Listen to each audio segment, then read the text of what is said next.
Assalamualaikum warahmatullahi wabarakatuh. Oke, jumpa lagi dengan saya Egy Rosi Subiakto. Kali ini kita ada di materi pengujian perangkat lunak. Ya, pengujian ini merupakan tahap terakhir dalam siklus pengembangan perangkat lunak ya. Setelah fase implementasi, aplikasi, program atau software yang telah dibuat ini harus kita lakukan pengujian. Oke, apa itu pengujian? Ini akan kita bahas pada materi kali ini. Oke, yang pertama kita ke definisi dulu ya. Ini berdasarkan standar ANSI IEEE. Pengujian atau testing ini merupakan proses menganalisa suatu entitas software untuk mendeteksi perbedaan antara kondisi yang ada dengan kondisi yang tidak diinginkan. Ya, di sini kita garis bawahi bahwa testing ini untuk mendeteksi perbedaan antara kondisi yang ada dengan kondisi yang tidak diinginkan. Nah, seperti apa kondisi yang tidak diinginkan? Ini bisa berupa defect, error, atau bugs. Nah, kemudian pengujian juga untuk mengevaluasi fitur-fitur dari entitas sebuah software. Ini berdasarkan standar ANSI IEEE 1059 ya, definisi pengujian. Selanjutnya, apa tujuan dari pengujian? Yang pertama ini menemukan sebanyak mungkin masalah. Nah, masalah di sini bisa kita artikan sebagai error. Tujuan dari menemukan masalah ini adalah memperbaikinya ya. Jadi kita menemukan masalah ketika pengujian, kemudian ini bertujuan untuk kita perbaiki. Nah, untuk pengujian yang sukses ini menemukan kesalahan yang belum pernah ditemukan ya. Dalam arti kalau kita menemukan kesalahan yang itu saja berarti kita tidak sukses mengujinya. Oke, selanjutnya kita ke aktivitas pengembangan perangkat lunak dulu. Jadi kita mulai dari sebuah complete requirement atau kebutuhan yang lengkap di sini. Kita breakdown ke dalam beberapa kebutuhan. Di sini contohnya ada kebutuhan pertama R1, R2, R3, requirement 1, requirement 2, requirement 3. Nah, setelah dari requirement ini bisa kita breakdown lagi menjadi beberapa derived requirement atau kebutuhan yang diturunkan ya. Ada R11, R12, R13 dan seterusnya. Nah, ini tergantung dari induknya ya, kebutuhan induknya. Kemudian dalam pengembangan perangkat lunak setelah analisis ada proses desain. Nah, di sini dilakukan desain satu dan ini berdasarkan dari requirement yang kita dapatkan sebelumnya ya. Ini ada konsistensi di sini. Lalu ada DD, ini bisa desain data di sini. Setelah desain ini ditransformasikan menjadi kebutuhan yang sudah didesain tadi, ditransformasikan menjadi komponen ya, komponen-komponen yang akan ada di dalam perangkat lunak. Ini ada C1, C2 dan seterusnya, ini komponen C ini. Nah, dari komponen perangkat lunak ini kemudian kita lakukan pengujian. Ada pengujian 1 ya, T ini testing.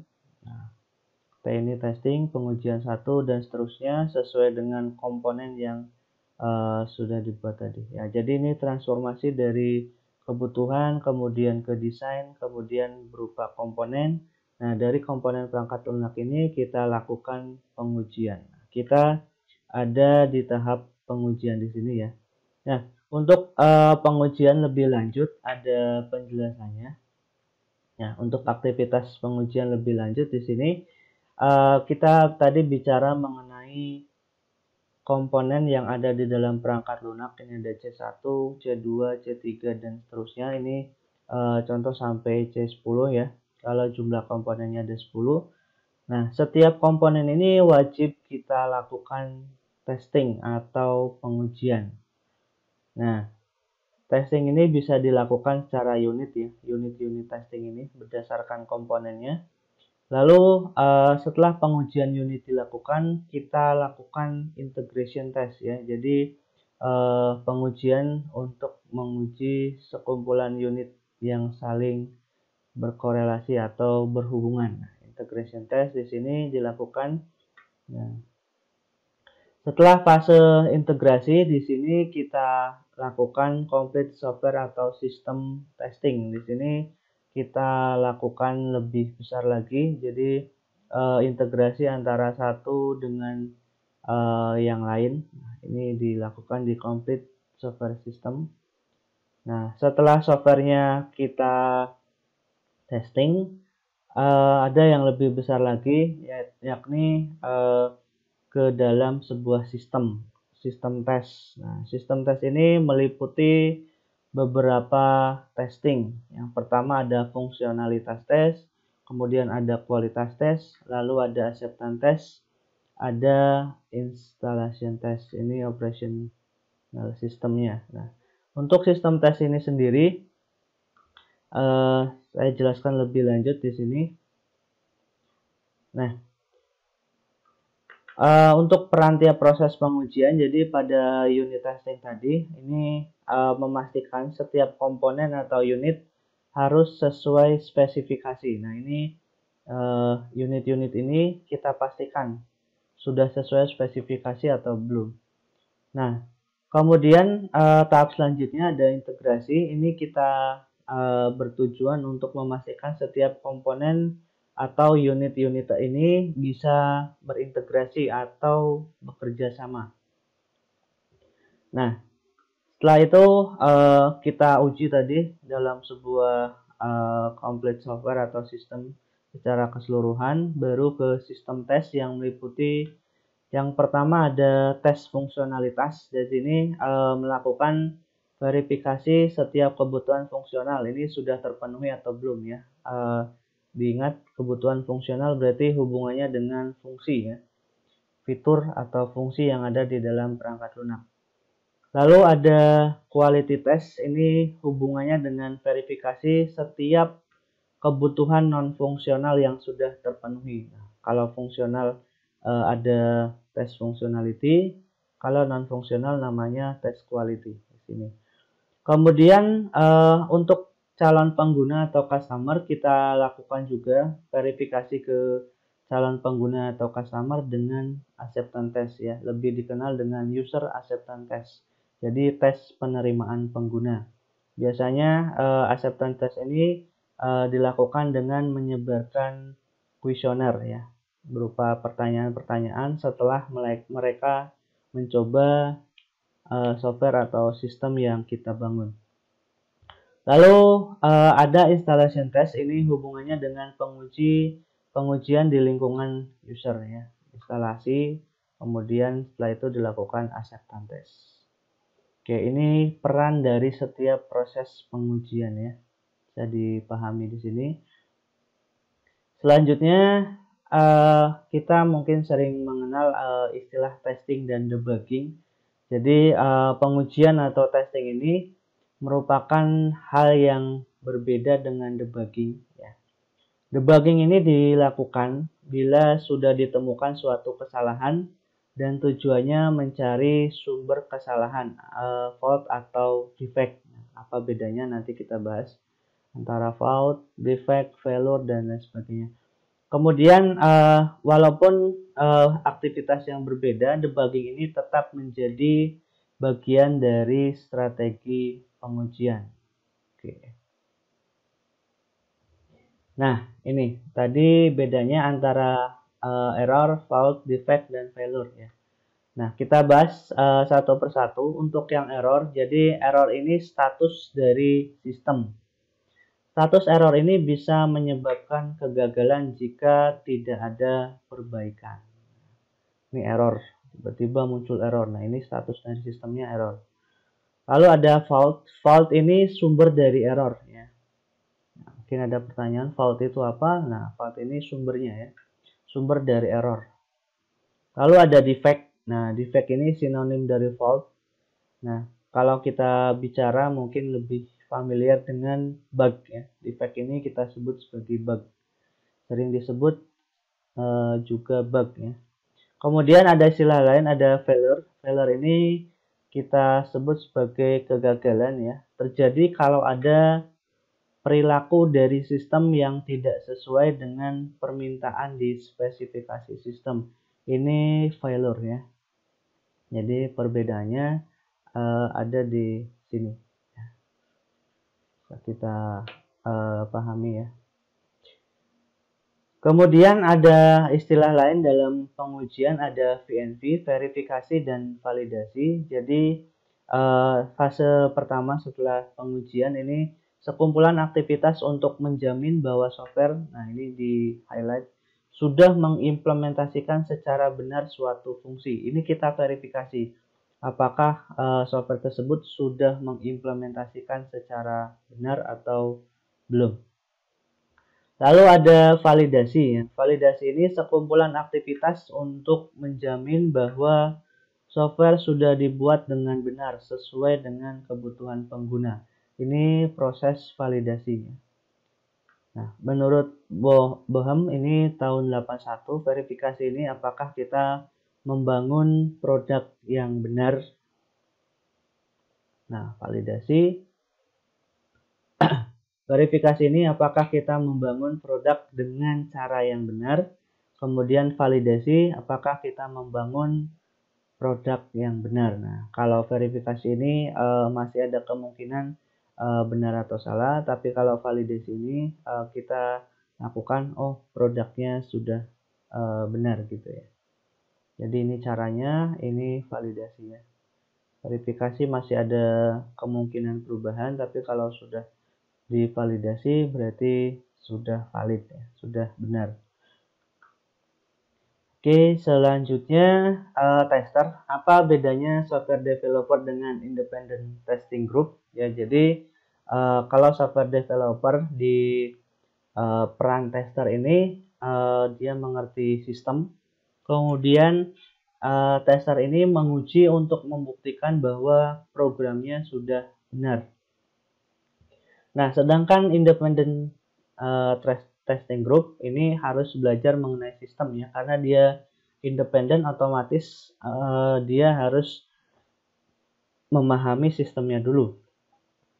Kemudian juga berfungsi untuk menguji, untuk membuktikan bahwa program masih ada yang salah. Ini kalau dari independen ya. Jadi dia tidak tahu mengenai sistem, tugasnya hanya menguji sistem. Berbeda dengan software developer yang berfungsi atau punya peran sebagai tester, dia otomatis mengerti sistem dan menguji untuk membuktikan bahwa programnya sudah benar. Nah, di sini perbedaan antara tester yang menjadi bagian dari software developer atau tester independen. Nah, di sini bedanya ya. Kemudian untuk siklus pengujian sendiri ada 4 di sini. Yang pertama kita lakukan perencanaan dulu. Perencanaan pengujian apa saja yang direncanakan nanti dibahas. Lalu ada perancangan, eksekusi, kemudian buat laporan pengujian. Biasanya berupa dokumen HIPPL ya, hasil implementasi pengujian perangkat lunak ini untuk laporan. Oke, kita bahas yang perencanaan dulu. Nah, untuk perencanaan, jadi apa saja yang akan diuji ini direncanakan. Lalu perencanaan waktu, nah waktunya juga harus ditentukan dari minggu pertama sampai minggu keempat, mungkin ada rentang waktunya, ini harus direncanakan. Lalu lakukan juga perencanaan sumber daya yang diperlukan, itu baik sumber daya manusia atau orangnya, kemudian perangkat lunak pendukungnya, lalu alat atau perangkat kerasnya ini juga harus direncanakan, lingkungan pengujiannya harus benar-benar kondusif. Nah, ini harus dipastikan dan lain sebagainya. Ini harus merencanakan sumber daya yang diperlukan. Selanjutnya, perencanaan juga mencakup perencanaan prosedur umum pengujian ya. Nah, setelah perencanaan ini sudah matang, kita lakukan perancangan. Nah, perancangan ini untuk apapun yang akan diuji, maka perlu dirancang kasus pengujian atau lebih dikenal dengan istilah test case. Ya. Nah, ini untuk pengujian black box. Nanti ada dua metode ya, kita bahas nanti. Test case ini berisi bisa berupa input yang diuji, kemudian harapannya apa, harapan pengujiannya, lalu cara menilai hasil eksekusi pengujian. Ini dalam perancangan ya, test case. Selanjutnya, setelah test case ini terbentuk, kita lakukan eksekusi ya. Dilakukan sesudah kode program selesai dikerjakan ya. Kita testing setelah semua fase implementasi atau codingnya selesai. Lalu kita eksekusi program dilakukan dengan menggunakan masukan data yang sudah dirancang tadi. Oke. Selanjutnya ada kriteria pengujian yang baik. Jadi kriteria pengujian yang baik ini yang pertama mempunyai kemungkinan tinggi untuk menemukan errornya. Nah, kalau kemungkinannya rendah ini tidak baik ya, istilahnya seperti itu. Kemudian pilih teknik yang terbaik di sini sesuai dengan karakteristik software yang diuji. Dia bisa sederhana, kompleks, dan lain sebagainya. Kemudian di sini kriteria yang ketiga tidak terlalu sederhana juga tidak terlalu kompleksnya. Ini dalam pemilihan test case, misalkan kita mau menguji form login. Nah, ini ada beberapa test case kombinasi, misalkan password benar, username benar, password salah, username salah. Nah, ini harus kita pilih secukupnya saja, tidak usah terlalu sederhana, tidak usah terlalu sedikit, dan juga tidak perlu terlalu kompleks. Kita uji semua test case ini tidak perlu. Ya, jadi yang sedang saja. Ini kriteria pengujian baik yang ketiga. Selanjutnya untuk strategi pengujian perangkat lunak ini kita lakukan testing in the small hingga testing in the large. Jadi dari testing yang kecil hingga testing dalam kondisi perangkat lunak yang besar. Ya, ada dua strategi di sini dibedakan. Untuk perangkat lunak konvensional di dalam unit testing ini fokus pada tiap komponen individual, memastikan setiap fungsi berjalan. Lalu untuk integration testing fokus pada desain dan konstruksi arsitektur perangkat lunak. Sedangkan validasi testing memastikan perangkat lunak memenuhi semua kebutuhan. Lalu dalam sistem testing, perangkat lunak dan elemen lain diuji secara keseluruhan. Ini dalam perangkat lunak konvensional. Sedangkan dalam perangkat lunak object oriented atau berorientasi objek, ini fokus pada pengujian tiap kelas termasuk atribut dan operasi. Kemudian dilanjutkan pengujian komunikasi atau kolaborasi antar kelas. Ini di object oriented ya. Oke, selanjutnya nah, untuk metode pengujian perangkat lunak ini ada dua metode. Yang pertama ada metode white box dan metode black box ya. Apa bedanya? Nah, kita sebelum masuk ke black box dan white box, nah, kita bicara dulu mengenai unit, modul, atau komponen testing. Nah, ini ada developer, kemudian menyediakan modul yang diuji, kemudian hasil ujinya dibuat dalam bentuk laporan di sini. Kemudian dari sisi tester ini melakukan hasil pengujian di sini dengan menuliskan dalam beberapa kasus pengujian. Nah, di sini berisi interface, local data structure, boundary condition, independent path, error handling path. Nah, di sini ada dalam kasus pengujian ya. Ini gambaran dari peran developer dan tester di dalam pengujian. Oke. Nah, kemudian kita ke black box dan white box. Apa bedanya? Kalau di black box ini kita lihat sebagai kotak hitam ya, jadi kita tidak tahu isinya seperti apa, yang penting luarnya bagus. Ya, jadi tidak perlu mengetahui struktur software ya, karena tadi black box ini luarnya hitam, dalamnya kita tidak tahu. Yang penting kita menguji sudah benar, maka sudah selesai. Nah, disebut juga sebagai specification based atau functional testing. Jadi dalam black box ini kita sebut sebagai functional testing. Jadi ketika kita menguji black box ini otomatis menguji fungsi. Jika fungsi sudah berjalan, maka kita tidak perlu tahu algoritmanya, struktur dan implementasi di dalamnya seperti apa, kita tidak perlu tahu. Nah, kemudian untuk white box testing ini harus mengetahui struktur dan implementasi dari software. Nah, berbeda dengan black box tadi, white box ini jadi kita menguji algoritma dari software yang kita bangun ya. Jadi kita harus tahu struktur dan implementasinya, jalurnya seperti apa, path-nya seperti apa ya, kemudian kompleksitasnya seperti apa. Nah, itu dihitung ya.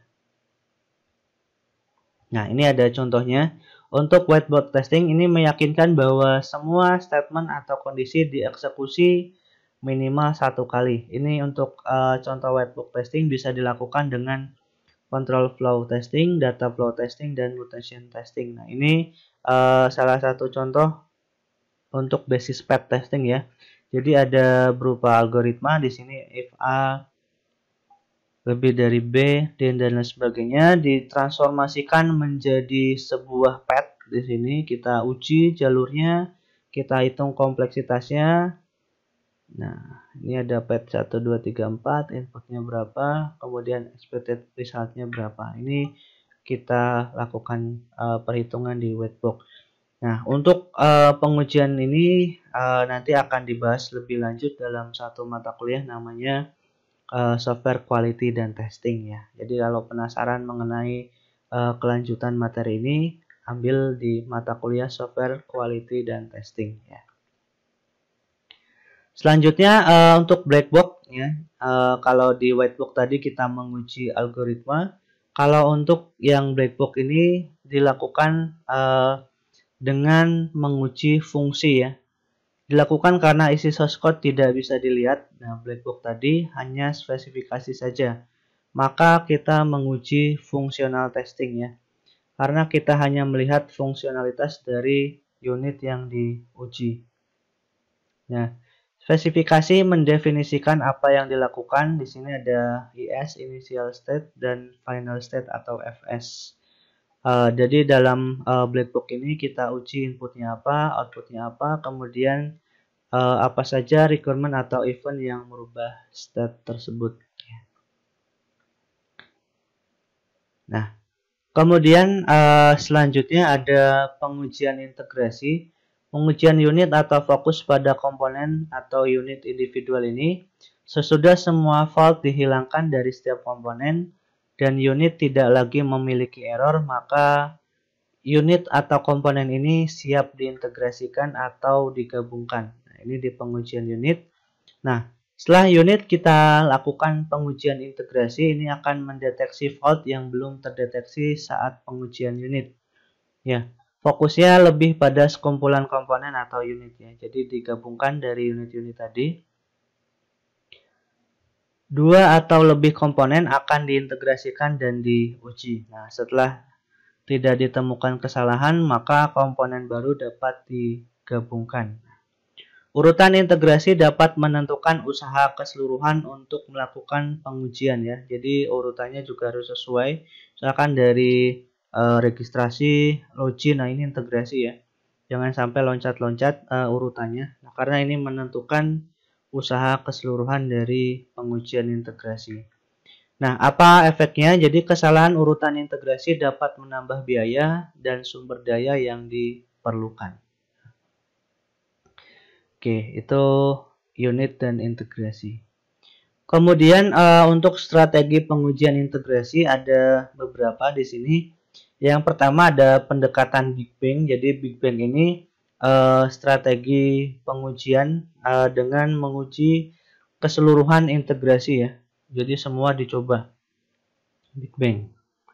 Lalu ada pendekatan incremental yang terbagi menjadi 3, ada top down. Top down ini berarti dari atas ke bawah, dari komponen yang besar kemudian di breakdown ke dalam komponen yang kecil.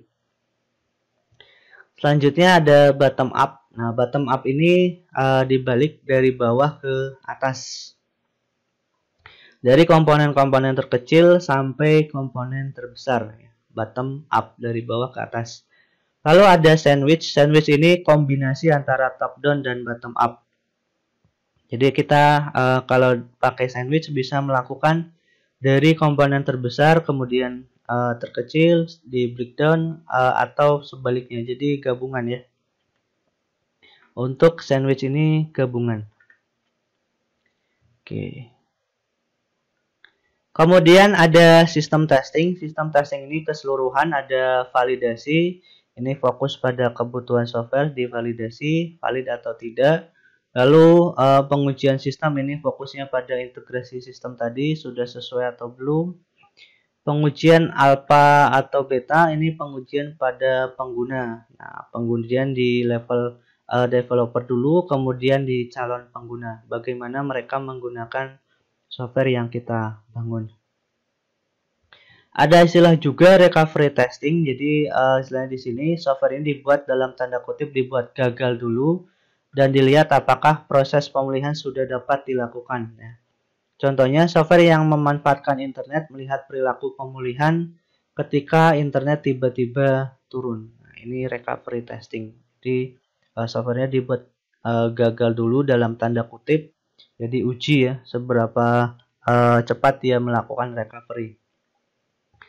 Lalu ada security testing atau pengujian keamanan. Di sini memastikan apakah mekanisme pelindungan sudah melindungi penetrasi. Jadi di sini maksudnya apakah softwarenya sudah benar-benar aman. Jadi ketika ada serangan hacker atau virus, nah ini sudah aman. Lalu ada stress testing. Sistem diuji bagaimana ketika dihadapkan dengan permintaan penggunaan sumber daya yang melebihi jumlah normal atau frekuensi atau volume yang normal. Jadi maksudnya di sini adalah ketika satu software diuji, misalkan ketika kita melakukan proses input KRS, nah apakah si webnya down ketika banyak request di situ atau permintaan. Nah ini stress testing ya. Lalu ada pengujian kinerja, menguji kinerja software ketika dijalankan pada konteks tertentu. Ini kinerjanya kita uji. Oke, demikian mengenai pengujian perangkat lunak. Kurang lebihnya saya minta maaf. Oke, terima kasih. Assalamualaikum warahmatullahi wabarakatuh.